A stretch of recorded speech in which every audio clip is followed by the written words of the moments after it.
Good evening. I am knackered.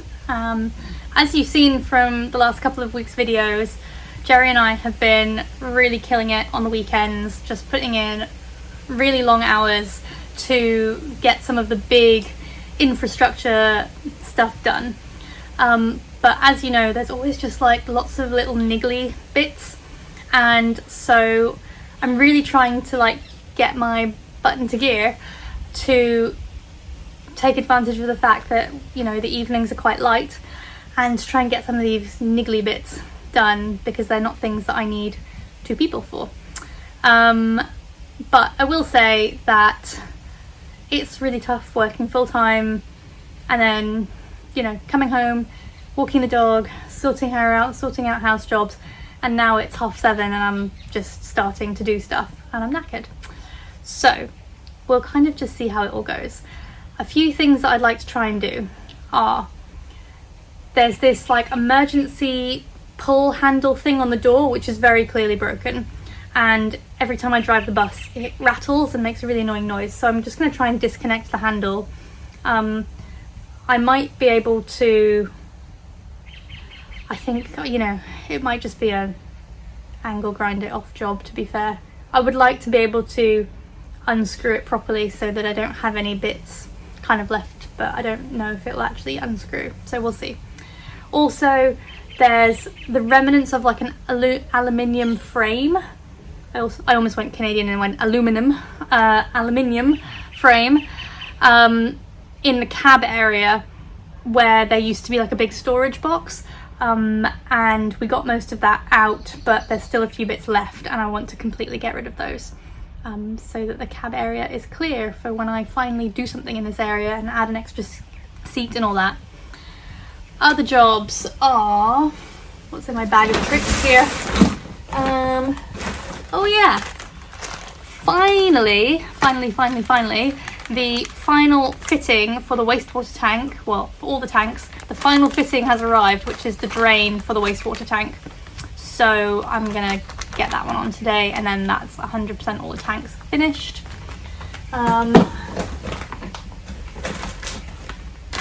New hose attachment for the hose, and not tonight but maybe tomorrow night I'm gonna do a second water fill point test. As you saw when we did it the first time, that we had the water fill point too low, and we were getting a lot of, I don't know if it's like negative pressure, and the water was leaking out. It wasn't good.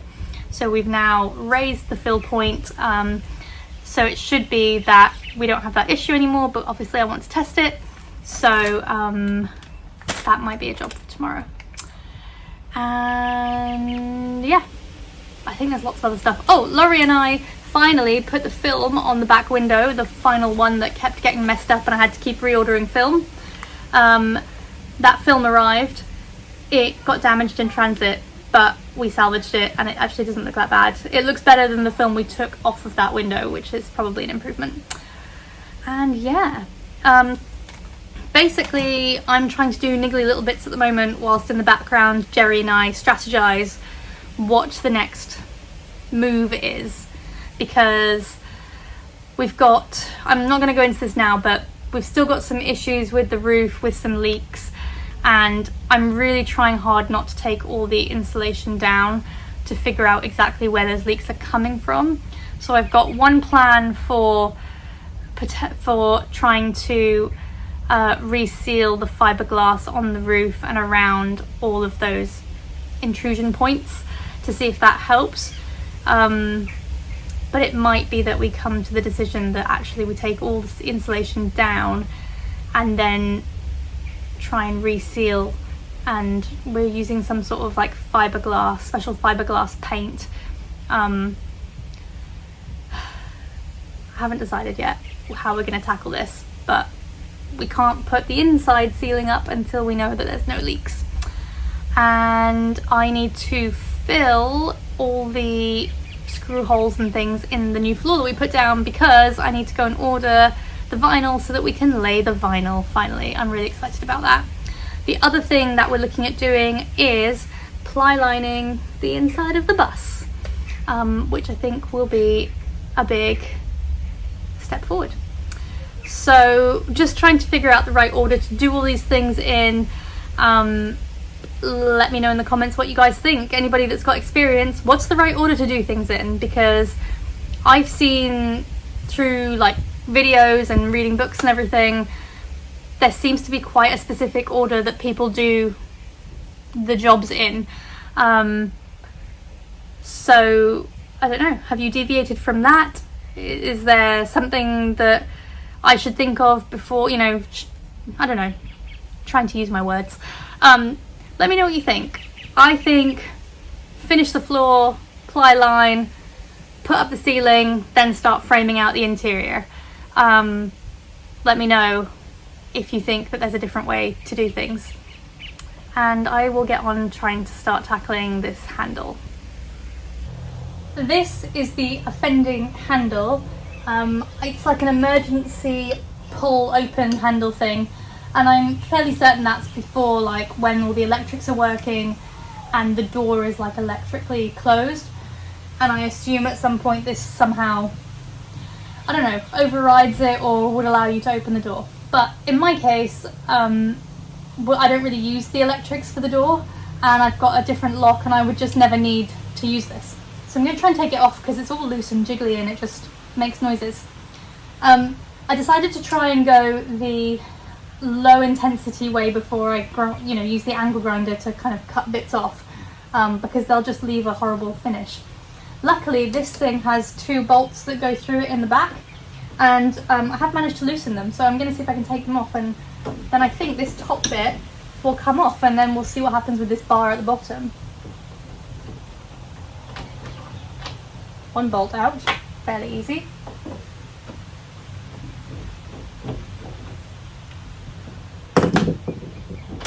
Two bolts out. Oh, and the whole thing just comes off. Wow, that was easy. Yay for the low intervention method. Love that for me. Let's hope all the other jobs go like that this evening.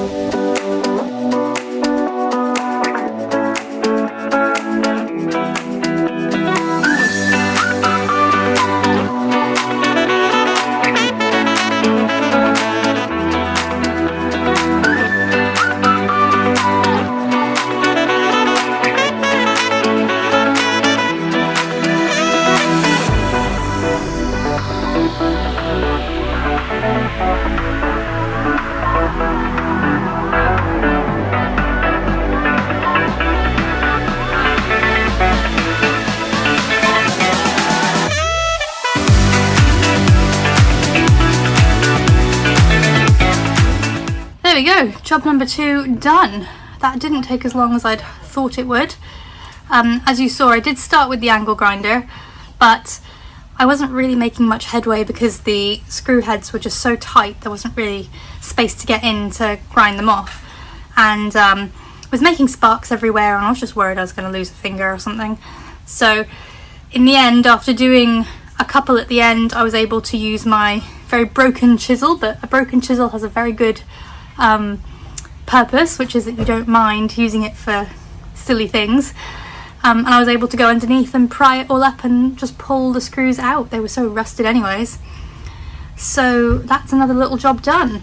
I just need to go and grind down these 2 that are just protruding, so I will do that in a minute actually, and then that job's completely done. And then I'm moving on to the next job, which is fitting the waste valve to the wastewater tank. So let's go and do that now.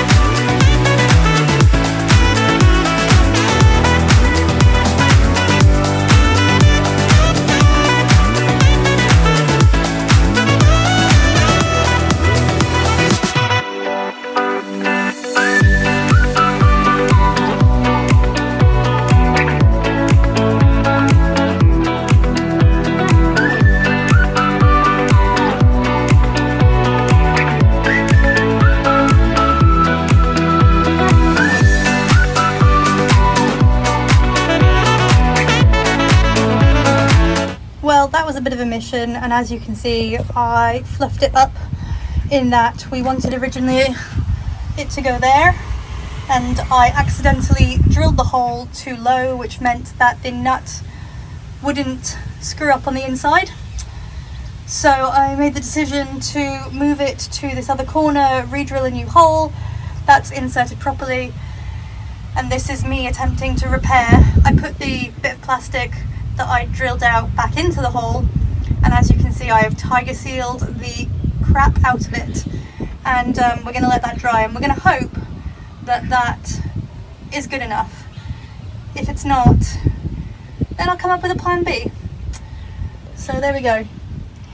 It is not always perfect. I know Jerry's probably going to watch this and say, you should have waited for me. But sometimes it's nice to do things on your own, and it's okay to make mistakes, because that is how you learn. And yeah, that's fine. I'm not upset. I'm very happy that this fitting is installed. Now I have a wastewater drain. That also means now both tanks are completely finished. Thank goodness. Next job, new windscreen wipers, because I keep forgetting that these ones are completely perished, and then I take Betty out and it starts raining and I realise I can't see anything. So I've bought two fancy new ones, and I think putting windshield wipers on is probably the thing I hate the least in life, because they're really simple, but it takes you forever to figure out how simple it is and how they go. So yeah, let's get this done. We're kind of on a roll. Aside from the last little mistake that I did that I think hopefully I've fixed, we're on a roll tonight in terms of getting things done. So let's get these windshield wipers on. She's going to be so happy when she can see again.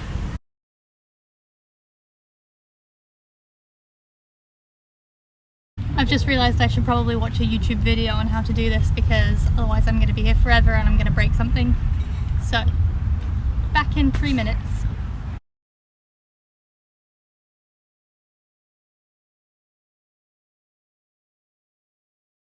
Oh my god, send help. It comes with like 4 different ends, and the end on the windshield wiper doesn't, and none of these ends look like what's currently on the old one, even though the old one's the same make. And it came with instructions, and of course these are instructions are worse than IKEA. Like, I don't know what any of this, none of this looks like. How? I don't get it. None of this looks like what the old one looked like. I don't understand. Why? Why are windshield wipers so confusing? It should not be this hard.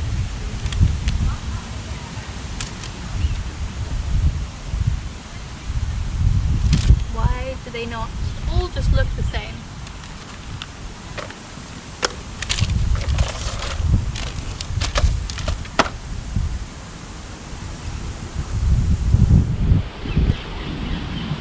Surely there must be a piece that functions or looks something like this. Maybe this one?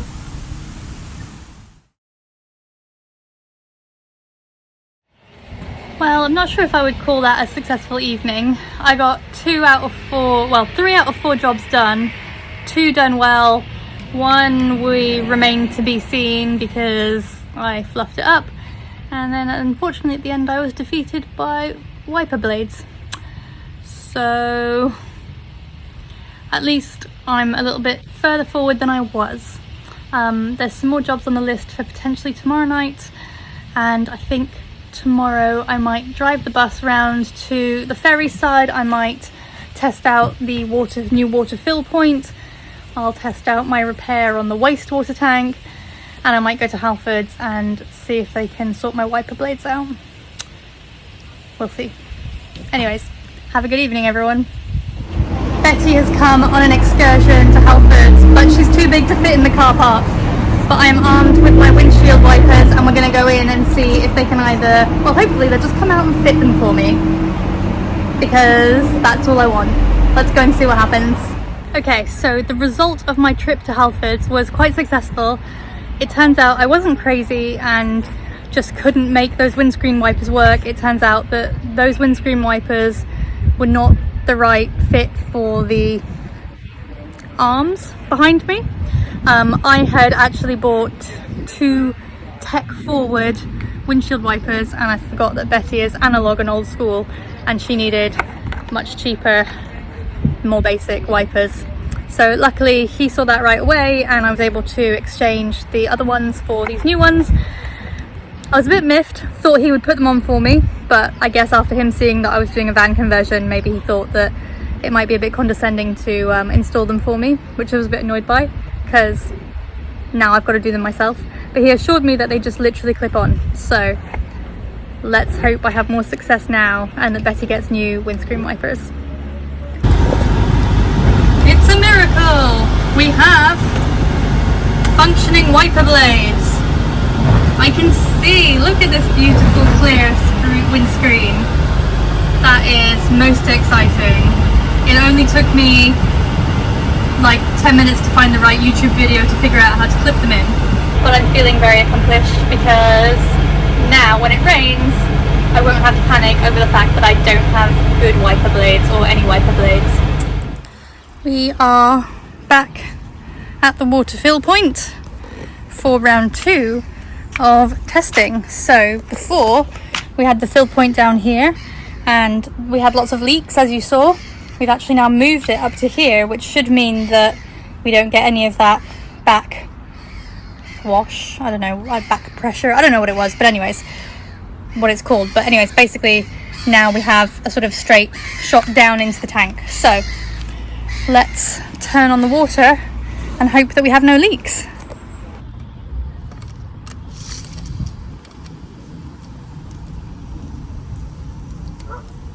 Okay, water is full on.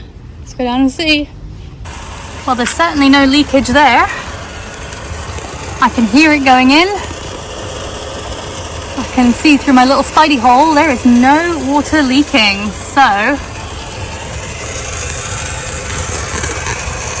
that is, I would say, a bit of a bloody success.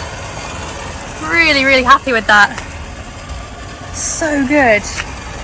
Okay, so freshwater tank a success. Next, we need to put water in the wastewater tank and see if my tap works. Fix one problem, find another. That's the wastewater tank, and that's the access hatch manhole that we put in. And clearly it's well, the top, the lid doesn't seem to fit very well into the, I don't know, support side. So that's not great. At least we know it's not the issue with where we cut the hole and sealed it, it's just the issue with the actual product itself. That's annoying. Can't test my drain system and my fix since all the water's just coming out the middle. And I thought we were really close to having finished all the tanks. This is what happens on a big project.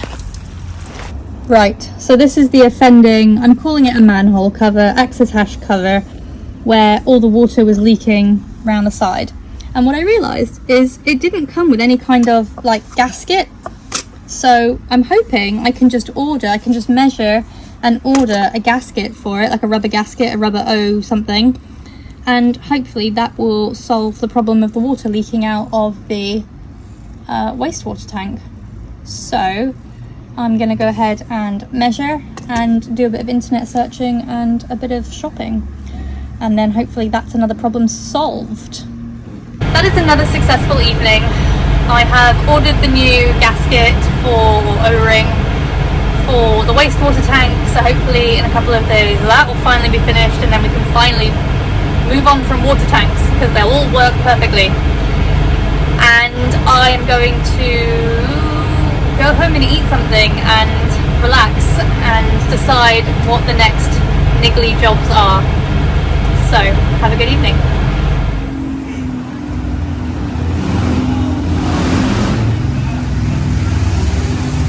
So this is the flooring that I've chosen. It's so nice. Super thick.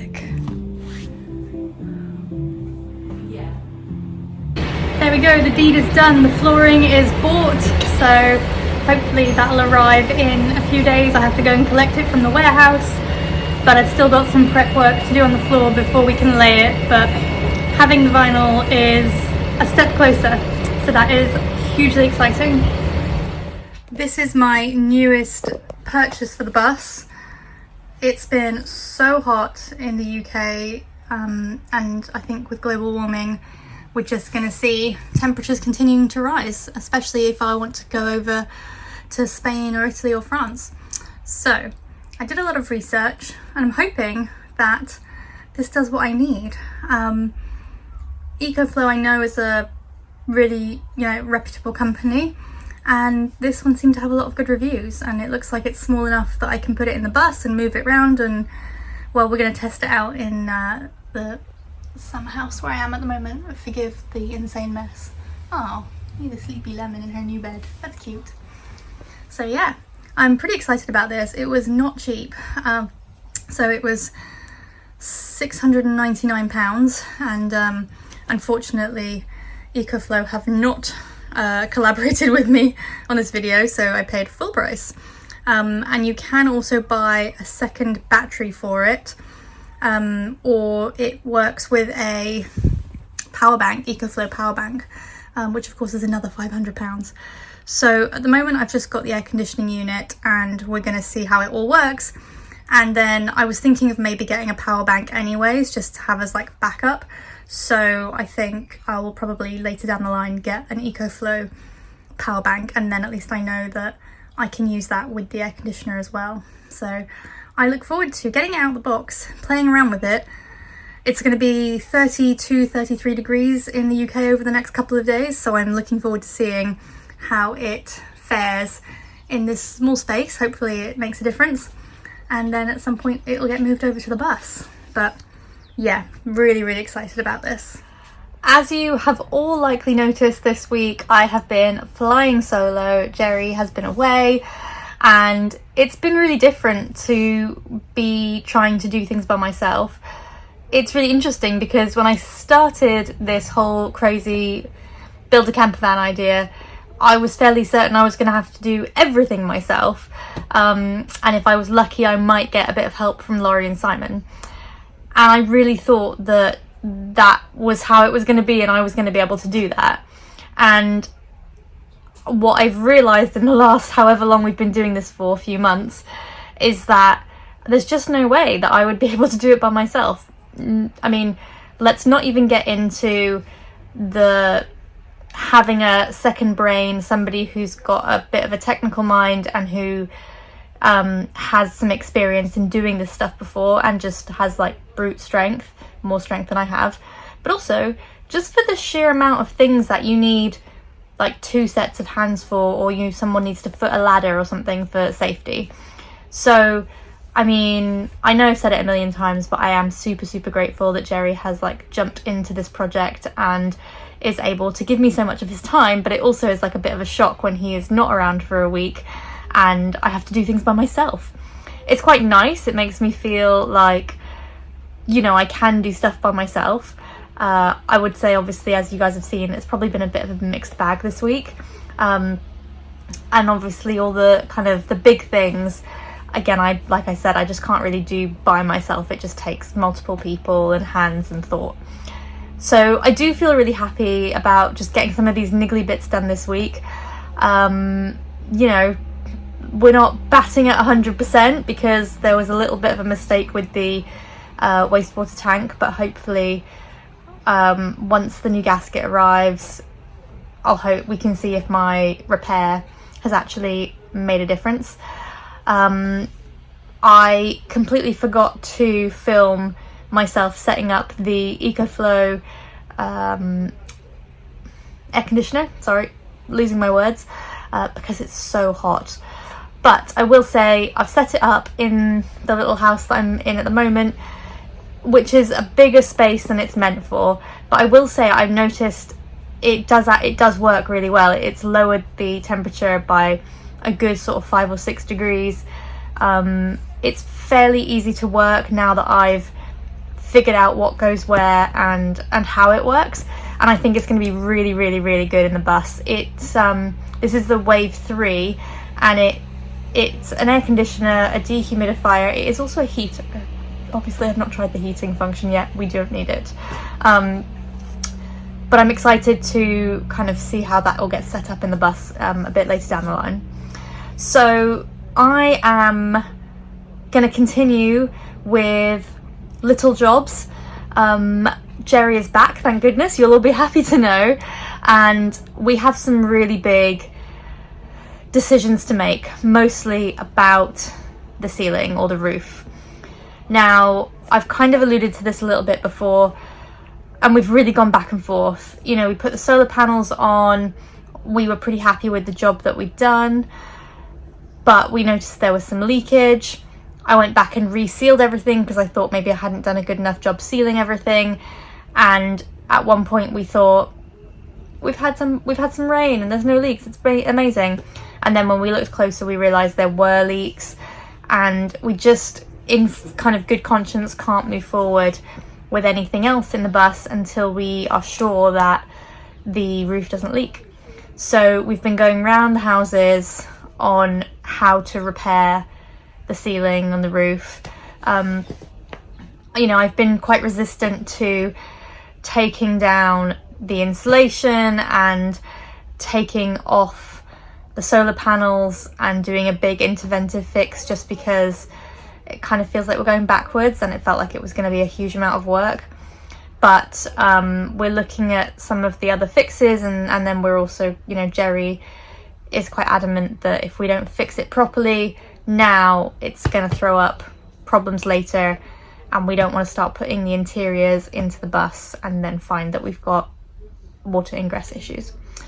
So I have a feeling that next week's video is going to be very ceiling roof centric, but if anybody has got any recommendations about if you guys have tackled fiberglass roofs or ceilings, putting, you know, max fans and putting solar panels and making sure that you've got a really great seal and stuff, please let me know in the comments. It would be really interesting to hear other people's experiences. The problem is that on YouTube we can find a lot of stuff about you know, metal vans if you've got like a normal Sprinter or a Crafter or something, but not much about fiberglass buses. So if anyone's got any recommendations or experience on fitting things to your fiberglass roof and how to make it watertight, get those thoughts in the comments. Thank you so much for sticking with me this week. Thank you guys for all your likes and your subscribes and watching the videos. And Jerry's back next week, so undoubtedly there will be big moves next week. Have a great week, everyone.